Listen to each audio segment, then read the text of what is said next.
And I spent time in a place called the Hastings Centre, which is one of the oldest bioethics centres in the world, arguably the front runner of this culture.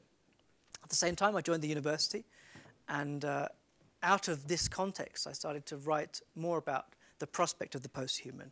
And through this 4th-year course, which I might hasten to add, you're participating in tonight. This is our Week 8 lecture, and we have a bunch of the students here with us today. Through the course, we were trying to pursue the concept of posthumanity. This is a word that was being used by a lot of people, but not theorized by anybody. It was just assumed that we knew what this was all about. And it was about imposing certain narratives onto, whether it was aspirations for humanity or whether it was concerns about its future. So in the context of artificial intelligence, we began to see ways in which this was becoming manifest through films like AI, which I might add, the film Artificial Intelligence came out quite a few years ago. But there were reports of AI researchers watching this and putting down their tools and saying, we're not going to do this anymore because look what will happen.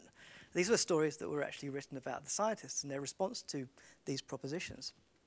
But how could we develop a new theory of posthumanity, given that there was no literature to really do this for us? We had to do the work ourselves. And the students were asked to do the same. They're still asked to do the same. As well, the first book on sport and technology, which represented the culmination of those first few years, was published, dealing with both the biological and the digital, writing about the prospect of virtual reality, the idea that, in fact, we don't need arenas, we don't need playing fields. We can all do this in controlled environments, and that's what we should be doing in order to be environmentally responsible. 2 ideas about genetic modification and the prospect of gene doping within sport, which I'll come back to. 2003, the Iraq War became another influence in terms of how I encountered it, which was predominantly here in Glasgow through the protests that took place, and similar protests that took place in Barcelona.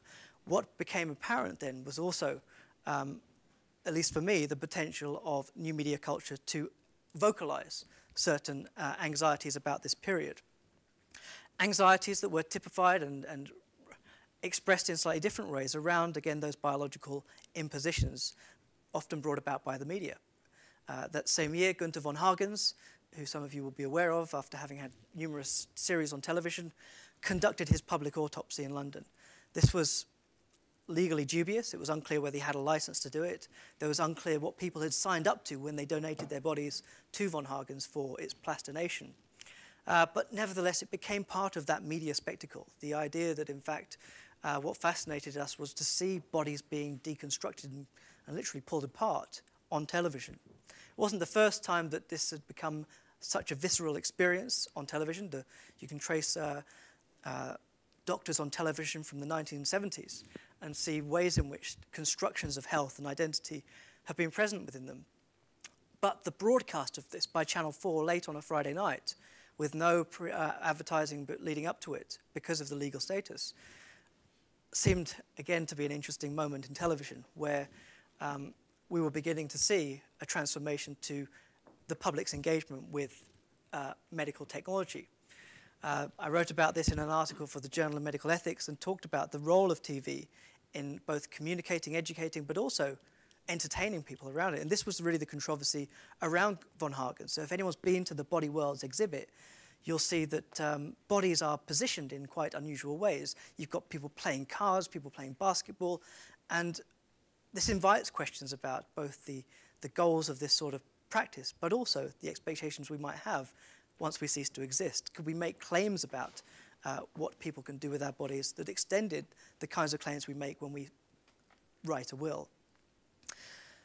So technologies of death, if you like, were becoming another feature of what I was interested in, and the exploration of death was a central part of what intrigued me.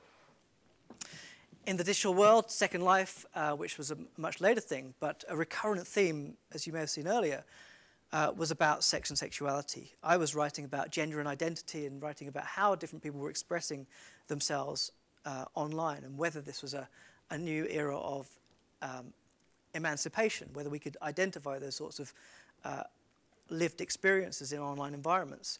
But also what intrigued people was the degree to which this became an important part of life outside of these virtual worlds. So that relationship became part and parcel of this subject area. This was exemplified in claims that rapes had taken place in text-based computer games. The same claims, the same stories came out again in Second Life in 2007, that people were physically being affected, mentally affected by these worlds. But also what was at stake, I think, was how people negotiated the online and the offline. And this is one example of it, some reporting from Channel 4 News. A strange piece of legal history today in the online virtual universe of Second Life. One avatar, that's a cartoon-like online identity that people create for themselves, has sued another for stealing his intellectual property. It's all about the design for a virtual bed, apparently. But where do you turn for justice in a virtual world? Ben King investigates, and we should warn you, this report does contain some partial nudity.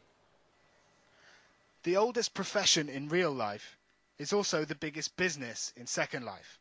While big-name companies see it as a marketing opportunity, for many residents, it's a perfect playground for their sexual fantasies.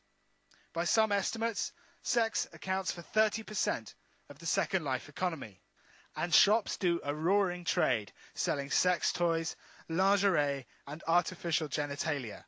Avatars, born with no genitals of their own, have to buy whatever they need. That means plenty of eager customers for sex shops like Stroker's Toys, which makes hundreds of thousands of dollars a year. Success which has led it to the courtroom. This is one of its most successful products, the Sex Gen Bed, essential kit for any amorous avatar. Stroker Serpentine, real-world name Kevin Alderman, claims that another avatar has stolen his bed design and is selling counterfeit copies. Using a loophole in the Second Life law, the alleged thief, Volkov Kataneo, and others like him have been able to escape justice. They will keep the product that they have that is illegal. They should not have permission to copy or replicate it. They will keep them in their inventory. It's similar to the guy in the alley who wants to sell you a Rolex from his trench coat. They know that if they keep it in world, that they're susceptible to detection. So by keeping these products hidden effectively, they're able to escape the justice of Second Life, and only real-life justice can catch up with them. Absolutely. And unfortunately, that's the thing that's brought us to court with this character now, is the fact that Linden Lab did do an investigation. They were unable to determine his activities in world, so we had to build a case against him in real life. It's thought to be the first case of one avatar suing another, but it could be the start of a trend. Increasingly, virtual objects and virtual characters in virtual worlds are worth real money, and that means that as more and more people play these things, there's more at stake. So inevitably, when intellectual property is taken from people, they'll want to sue. Stroker's sex bed has made a bizarre piece of legal history. And the mainstream businesses, hoping to make money from virtual worlds, will keep a keen interest on how this case pans out. So, here we have another example that people find perhaps intriguing, fascinating, but also quite a bit silly. And you could hear in the sort of tone of the reporters that this isn't something they quite understand. It's part of a culture they can't quite make sense of. And the reporting of the internet became an integral part of how we built expectations of it and built assumptions about the effect it was having. So again, this raises questions about the role of the media in relation to the growth of what was described by many as new media.